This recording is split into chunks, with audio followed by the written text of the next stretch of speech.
Bernoulli's principle.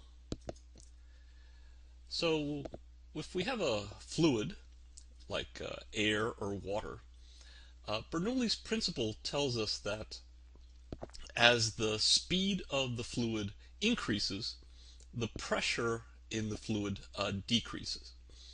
So for example, if we have air and it's not moving, then it's at normal average atmospheric pressure.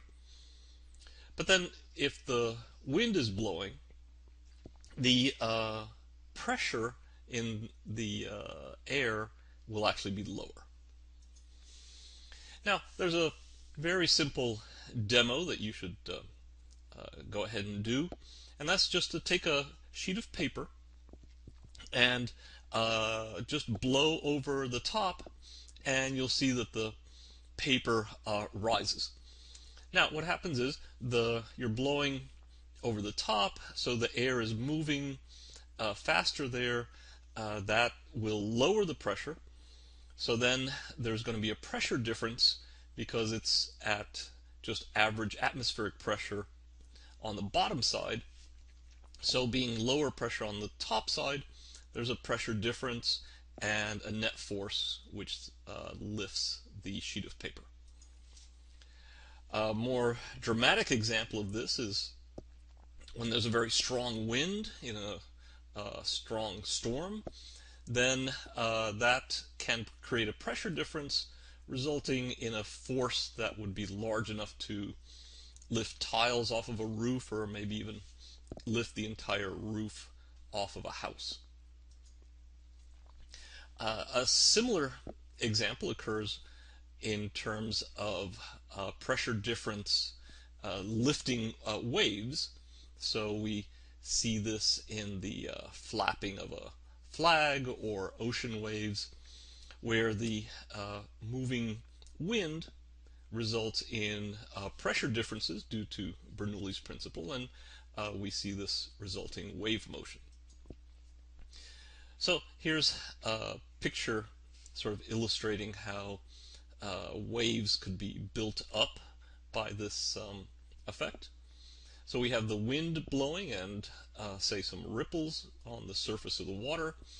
The wind is going to be going fastest at the tops, and the interior troughs of the waves are sheltered. That part of the surface of the water is sheltered from the wind, and so that it remains at atmospheric pressure, but the crests are at lower pressure, and so this pressure difference actually lifts the surface of the water and creates waves.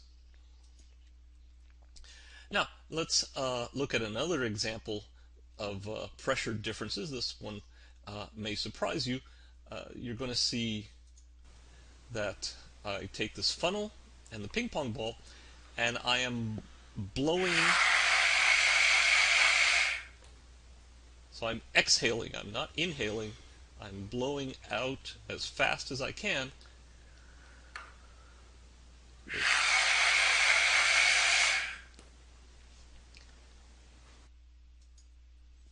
So even though I am blowing, and you would at first think that that would blow the ping pong ball out of the funnel, that airflow actually keeps the ping pong ball in the funnel. So what's happening is as the air passes the sides of the ping pong ball, that's where it's going the fastest, and so that is where we have low pressure. And on the bottom of the ping pong ball, that is actually blocked from the blowing, so that is at atmospheric pressure. So this pressure difference now creates an upward force, and since the ping pong ball is rather light, that upward force is enough to support the weight and keep it inside the funnel. Here's another somewhat surprising example.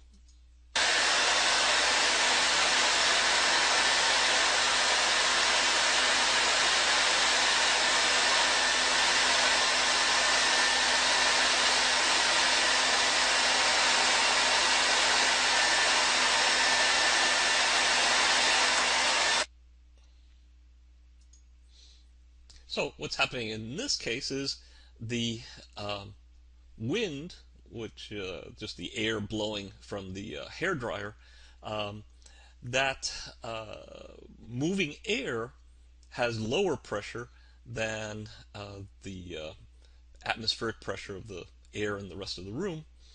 And so there's actually a low pressure region inside the airstream, and that pressure difference between it and the rest of the air actually produces a suction force that keeps the ping pong ball inside the airstream. And that's a force that's actually strong enough that it can overcome the gravity that would cause the ping pong ball to fall out. Eventually, if you tilt far enough, then the force is not strong enough to keep it inside. There's a similar effect that's seen if you have a fan blowing. It can support a beach ball in the same way, even if you tilt the fan.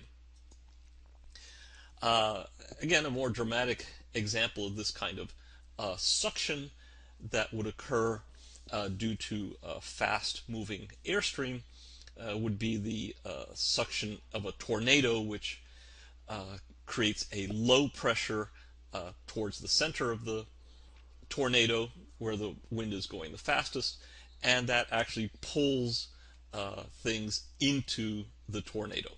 This was a plot device in the original Wizard of Oz movie. So, in summary, Bernoulli's principle states that for a fluid, such as air or water, as the speed increases, the pressure decreases. And a force can occur due to pressure differences.